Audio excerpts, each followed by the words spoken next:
What's up guys, it's Wang here, back with another week of training. We're on week 2 of my 3rd cycle on the Nuckols program.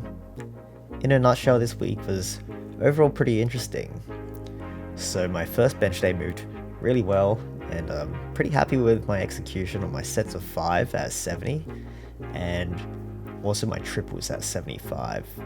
So yeah. Been trying to do my accessories with some heavier weights and also move with more intention, and I feel like I'm slowly improving at these.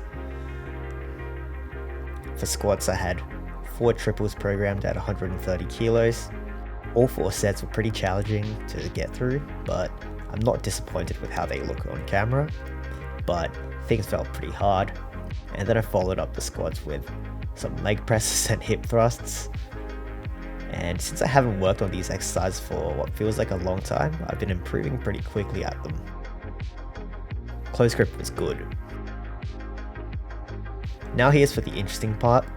So I spent a fair bit of my deadlift session just trying out different starting positions, really playing around with my back flexion and trying to imitate how stronger pullers flex their upper back while keeping their lower back neutral. And this wasn't really to any success. As you can see, I seem to keep rounding my lower back, although this hasn't seemed to affect my lockout or injure my lower back. Pulling this way just stresses my erectors a lot, and that just leads to a long ass recovery time after deadlifts. So after talking to my mate Brian, he suggested that I keep pulling with my regular textbook technique and not to pursue the style which many deadlift specialists do. And also just accept the fact that when maxing out, I'm going to round and it's going to be slow off the floor. So yeah, going forward, the goal is still to just get bigger, and to do that, in the future I'll be switching to a longer training block so that I can accumulate more volume without having to max out every 4 weeks.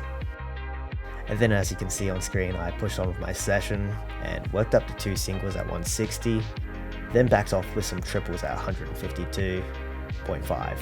and then some EMOM sets before moving on to some light sumo pulls, which I'll try to improve in the next week, and then also some accessories after that.